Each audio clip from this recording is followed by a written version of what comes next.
Hey, welcome to the Working Man Sports Talk podcast, where we like to talk to other working men about sports. And if you aren't a man, who cares? Welcome to the show.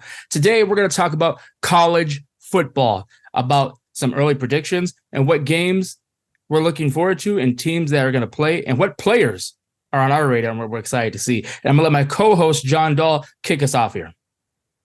Hey, Charles. The team that I'm excited for to see play this year is Colorado. They made some big moves. They got a brand new team going in there. They got brand new coach, Deion Sanders. And that's a whole new roster almost, right? It is a whole new roster. I think they only kept around like 13 players from the last roster. He really flipped stuff up around there. I mean, it's going to be excited. And guess who they kicked their season off against? TCU. Very excited about that. Look, they're ranked number 17th. Can you imagine if Colorado goes in there and beats TCU? And it's at TCU? Oh my goodness. I'm just saying right now, if that happens, they're putting the college football world on notice. Now, realistically, as much as I would like to see that, I don't think that's going to happen because these players are just gelling together now. But with some Deion Sanders magic and those players are coming together, there could be something special brewing there, so I can't count them out just yet. I say this, is everyone bought in on the program throughout the spring and the summer, they have a chance to actually do some damage this year. But I mean, everyone from coaches to players, anyone on the staff, the school, they all have to buy in on it. I think to get to the point that they are now with all the media scrutiny they've been getting and the players leaving, everybody that's left has had to probably buy into this. Because there's no way in hell that Deion Sanders is going to have somebody on his squad that doesn't believe in this. And if they are there, he just hasn't found him yet. But I guarantee everybody has to believe in this. They have to. I mean, the way he runs his team, he took Jackson State, a nobody squad, and made them win something. Top of the pyramid in that league. In that division, yeah, that conference. Yeah, that conference. He won that conference. And did he win that bowl game? I cannot remember. Did he win that last bowl game or not? Regardless, he won the conference back-to-back. And he went undefeated his last year there. So, yeah. And that's one thing I will say is that looking at their schedule, they have Nebraska after that, Colorado. They have quite a few big games on them this year. They got Oregon, who's ranked 15. Then after that, right after that, they have USC ranked 6. They don't forget about Oregon State and Utah. Those are some big games. And I'm just saying, if they can win 5 out of 6 of those games, you might see them in the top 5. Maybe. I mean, if you knock off Utah and then USC, and those are going to be some very hard games. I mean, those are some talented teams there. They have Cameron Moon, I think his name is, or Cameron Rising from Utah, who's back quarterbacking again. Oh, is he back with Utah this year? He is back, and they're aiming to repeat to win their conference. Oh yeah, Utah. So, they're the real deal. They are. And that quarterback is the real deal. I don't care what anybody says. But there's definitely a good team to watch out for this year, Colorado. I mean, they were nobodies the last, 3-4 years? I think last year they were 1-11 or something like that. Oh, my gosh. They only won 1 game last year. So just imagine if they won 5 games this year. That's going to be a big confidence boost. Huge. And it's going to just keep building on to the future. It is. Then I'm more excited about their year 2.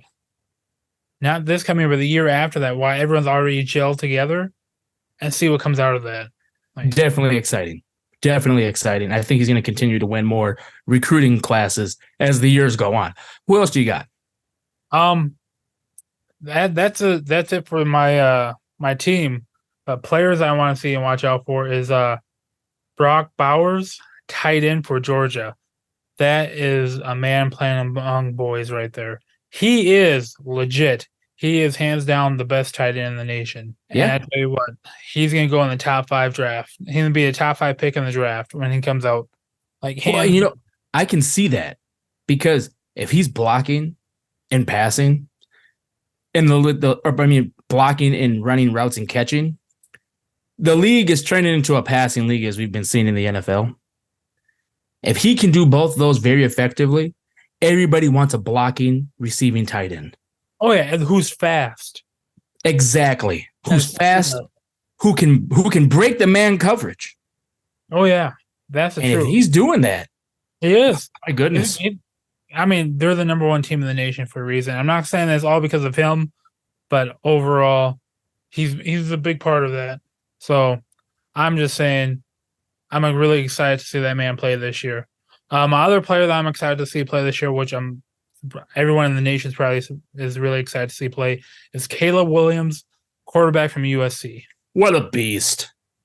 I truly believe if they had a defense last year, they would have been in the playoffs.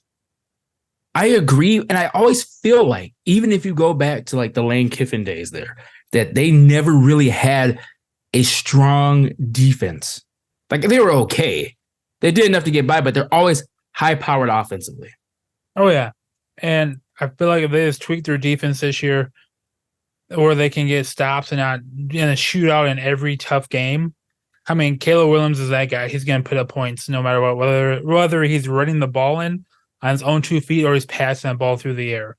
And let's not forget about him, that he played on that bad ankle last year. I think it was the Utah game. Yes. He played all the way through and was still being a beast out there. Sorry, continue. I just had to put that in there. He's just an animal. He is an animal. And, I mean, everyone is already calling him the number one pick in next year's NFL draft. But we're not talking about that right now. We're talking about this coming college football season, where I think Caleb Williams is going to win another Heisman Trophy underneath his belt. And so that's what I have for my three things of being the most exciting team to watch this year. It's Colorado. 2 players I'm really excited to watch this year is Brock Bowers and Caleb Williams. What do you got for us, Charles? What I have is, first I want to start off that, we all know that college football kicked off last week. Yes, that's true. The games were not the best. They weren't. I mean, it was the powerhouse teams destroying the small schools. I mean, come on. Let's be real. Notre Dame versus Navy. Come on.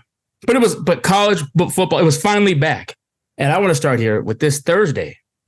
We're going to start off with Florida versus Utah and Minnesota versus Nebraska. What do you think about those matchups? Just want to hear a quick opinion before I continue. I think the first one, Florida and Utah, that's going to be a dogfight. Automatically. Just think about it. And honestly, I hope Florida pulls it off. Me too. They need to. They do. I feel like they're being undermined, and people are not taking them serious anymore. That's a team and a school that needs to be taken serious. I feel like they became kind of a joke after the whole Tim Tebow and Urban Meyer ordeal down there. But yeah, and Alabama really took off since then again, and they were just pounding everybody. And so, here we go. We got Florida.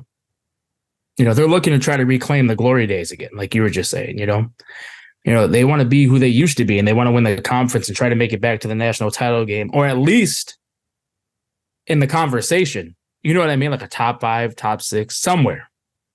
While Utah's being led by Cameron Rising, and they're going to be trying to repeat again this year for the conference and hopefully make it to the national title game. I mean, they were the ones that knocked out. I think they beat USC twice last year, wasn't it? I believe so, yeah. That's huge. So what a way to start off the season in a highly competitive match between 2 teams who are looking to make a statement. That's this Thursday, the 31st. That's huge. That's the game I really want to see. But then there's another game. And I said the Minnesota Gophers and Nebraska. What do you think about that matchup? Well, we know that's going to be a lot of hard running going on in that game. It's going to be downhill, nose deep, just right into the dirt. There's going to be 2, offense that are just going to run the ball nonstop. So, I mean, it might be a slower game, but it's going to be an exciting game too, I feel like, at the same time. I think it's going to be pretty exciting because you have the Gophers, who are led by the new QB, Athan Kellick-McNanus, I think it is. I can't pronounce that last name. Sorry if I butchered it. And PJ Fleck. And, like you said, they're usually a run-heavy team. But without their star running back this year, can Zach Evans and Sean Tyler fill those shoes? With all eyes. What was that? I feel like they can. I mean, you sit there and you just trade off and on. I thought they did a pretty good job. Was it last year when Abrams went down? When Ibrahim was there, Ibrahim, yeah, Ibrahim when he went down. I thought they did a pretty good job last year with that when he was injured of swapping in and out running backs. I would love to see the Minnesota Gophers actually air it out a little bit. well, I think they will this year with Athan Kalakamanis, that's his name. Kalakamanis. I think they are. Because if you look at it last year when he came in, they were throwing a lot more. They were. It reminds me of, was that last year when the Gophers played against Ohio State, their first game? No, 2 years ago. Okay. That was probably the best, I think, hands down, I've ever seen their passing game. Yeah. And that came back to haunt Ohio State, I believe, that year. Their defense was just not where they needed to be. Of course, they stepped up later on because they were the better team, but that's beside the point. But yeah, I agree. That was probably one of the best they looked airing the ball out in a long, long time. I want to see the Gophers get back to that. I mean, like you said, it's getting to be a passing league. So I understand you want to run the ball, but I don't think you should be running a guy, 30 to 40 times a game. I agree. That's insane. And I'm all about, I get like possessions and situational football and where you want to be at. But at the same time, you got to mix it up. You got to mix it up so you can beat those Iowa teams. You can continue to compete with Wisconsin. We competed a little bit with Ohio State. There was a 2020 year where we made it to the bowl game and just punished Auburn. So, and with all eyes on PJ Fleck and his game plan, he talks about rowing the boat. But fans want more, though. They want to see that boat take off. Will they get to see their chance? Will they get to see their chance against Nebraska? That's for sure. They'll get to see if that boat's rowing or not. But Nebraska, on the other hand, they've been in a huge slump. They used to be the powerhouse of college football. But last year, they fired their Nebraska legend and coach Scott Frost after many disappointing seasons. But they did bring in former NFL coach of the Carolina Panthers, Matt Rule, to take over the team. And he has a sweet outlook on everything. With his experience, he could take that team in a new direction. So for them, it's a brand new slate. And they got Jeff Sims at QB. And with that, who knows where they could go. And guess who else plays there at Nebraska? Oh, Brock Purdy's cousin. I think his name is Chubba Purdy. I see that he's a quarterback, number 12. Yes. So maybe he'll even get it. I don't know the whole QB situation there, but I think having Matt Rule come in there, and like I said, I've seen this guy's interviews. I've seen how he talks and how he carries himself. It's awesome. They could be. That's definitely going to be a good game. So you got another two teams trying to make a name for themselves in college football. Maybe not getting to the top of the ranks, where you're talking playoffs, but to get to a good bowl game, maybe win a conference. Who knows? I can see the Gophers making to a bowl game. Yeah.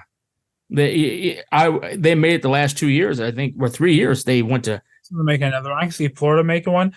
I can maybe see Nebraska, maybe. I think they're just trying to get back to a bowl game, period. Yeah, I think they're looking for a big swing into the right direction right now. They're trying to get back on track. And these are just the exciting moments that you get to see in college football that we've all been waiting to see. These people, these teams, these kids, these coaches, all putting it all on the line to try to make those strides forward to better themselves and their team. And that's one thing I just, love about the beginning of college football, because you don't know who you have until everything starts. You can have a team that can be, a top 25 team ranked in the beginning, and they could easily just drop. Yeah, they could.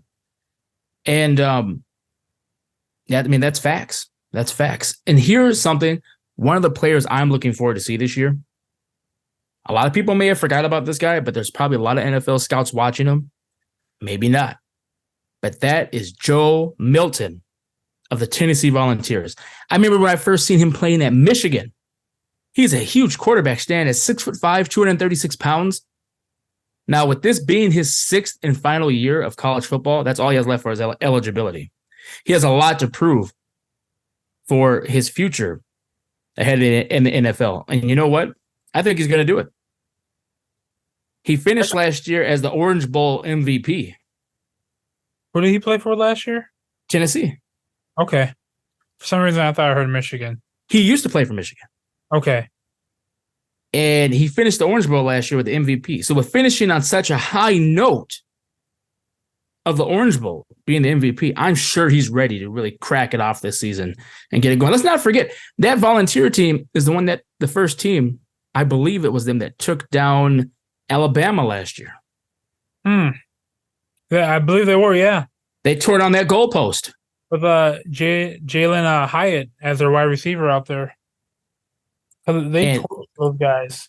And that team was good. And that was without Joe Milton as the quarterback. He was just a backup. But with him coming in and continuing and they win the Orange Bowl and he comes out as the MVP, if I'm the coach, I got faith in this guy. Oh, yeah. Almost reminds you of the how Tua, I mean, I don't know if starting quarterback didn't get benched. He got injured, but almost like Tua, how he came into the championship game and just won it from and was the starter for Alabama from there on out. Yeah, it could actually be that way. It could actually be that way. So that's my outlook and take on the college football landscape so far as it's starting. That's what I have to say. John, do you have anything else you'd like to say? I will say there's one more player that I can't wait to watch play. Michigan quarterback J.J. McCarthy. Oh, man. Oh, yeah, for sure. Yeah, he's that's one that I feel like he's NFL ready. He's going to be that guy. They actually might be that team too. And how will your Ohio State Buckeyes deal with that? I guess we'll find out. I know the last couple of times he played us. It's been a slaughterhouse. Oh, it's been torture. It's been a slaughterhouse. But they will be their first 4 games without their head coach this year. Yes. So I don't know if that's going to make much of a difference. It's Michigan. They're probably got the next man up and ready to go. So. Oh, yeah. And who knows? Jim Harbaugh is probably, coaching from home. He's just sitting back with his laptop with his X's and O's. His cell phone dialed in. It's just like, yeah, run the ball this way today. The NCAA's turning a blind eye to it. Oh, yeah. All that man's going to be at home snapping, trying to have the headset on and everything like that, trying to lock in from home. I would not be surprised. That guy's taking film notes. I mean, he just reminds me of that type of guy. Like, he can't step away even if they tell him to step away. Yeah. He has that dog in him. He does. So, all right. Question for you. Early prediction. Who's going to be in your top 4 and going into the playoffs this year? Top 4, you have to say Alabama. Okay. Wait, Alabama is number 1?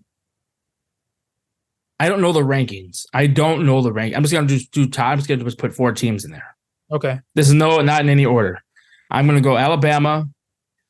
My goodness, this is tough. Alabama, Michigan, Georgia, Tennessee. Okay. All right. Who do you have? Well, I'm going to say Georgia as my number 1. Oh, you're doing the order. Okay. I'm going in order. Georgia, number 1. Okay. Teams with the most complete team that I've seen from last year, and still have a lot of players intact going into this year. Georgia, they are very complete. They are very complete. I'm an Ohio State guy. I am, but I might have to say Michigan is number 2. Okay, Michigan number 2. Then number 3, I'm gonna say Ohio State. Okay. Then my number 4, I'm gonna go Washington. Washington is my number 4. You're not gonna have USC in there, huh? Nah, USC on their defensive side, they just have too many question marks for me. Yeah, and like you say, these are all predictions. This could all be totally wrong. Oh, we could. I mean, we know how all this goes. There's all kinds of things that happen. End up having Tulane, Iowa, Texas A&M, and Ole Miss in this thing. That's not happening. I know it's not happening, but I'm saying. I mean, it could be. I mean, we could be looking at Alabama, USC, Ohio State, Georgia. You know what I mean? It could be Georgia, Ohio State. I think any way you put it, Georgia's always going to be in there. I agree, and possibly Alabama. I mean, those two teams I feel like are a given. I feel like Alabama probably might have the toughest schedule, though. No, I think the toughest schedule is South Carolina. South Carolina has it? Yeah, man, because they have. Well, first of all, they lost two key pieces of their portal to the portal, and their tight ends and their edge rusher, and then they got to play their home opener against North Carolina, who is a really good team, and then 2 weeks later they got to play Georgia, and then they got to go play Tennessee 2 weeks after that. Jeez. And then they got some home games against Kentucky and Clemson. That's kind of That's brutal. It is brutal. I think Michigan State has the number 2 hardest schedule Yeah, I can see that. because they got Michigan, Penn State, Ohio State. But just hear me out. Alabama, they have to go, or they're having Texas at home as their second game. That's gonna be. And Texas, they hung with them until their quarterback got hurt last year. I thought they were gonna pull it off last year. Yeah, same. I thought they had them. So just imagine this mindset, right? All right, I'm listening. Alabama goes into, or they get Middle Tennessee at home for the first game. They blow them out. It's not, yeah. They better blow them out. Yeah. Then they go and play against Texas at home. If Texas wins that could be scary. Because then they have to go to South Florida and play there, which I hate to say it, but that should be a win too. And then they got Ole Miss at home. You see what I'm saying? Ole You see Miss what I'm is saying? no close. No, they're not. But you see what I'm saying? You're making these points. Like Texas could be in the 4, in the Final 4. Yeah. I mean, there's just so much going on. But then they got Mississippi State after that. And then they have Texas A&M, who's also ranked at 23. These are all competitive teams. And they got to play against Tennessee and LSU. See, LSU could be in that Final 4. They could. I mean, it's just crazy. There's so many variables, and that's why they're looking to expand the playoff. I think to like 12 teams or something, because there's just so many good teams. There is. So There is. There's just a lot of great teams out there that that just deserve a shot. yeah, I mean TCU, they got their shot and they got destroyed last year. Oh yeah. I mean, there's a reason why there's rankings, and there's a reason why there's bigger schools versus that have different schools on their radar on their schedule versus other schools. There's a reason why those conferences are divided like that. You know what I mean? Oh yeah. There's a reason why nobody's in a hurry to try to join the SEC. So I mean, I don't have anything else unless you got anything. I have nothing else at all. Well, guys, I want to thank you for listening to me and my co-host, John Dahl, the analyst. And you guys take care. And we want to hear your thoughts on what we talked about below in the comments. Don't forget to like, subscribe, and share.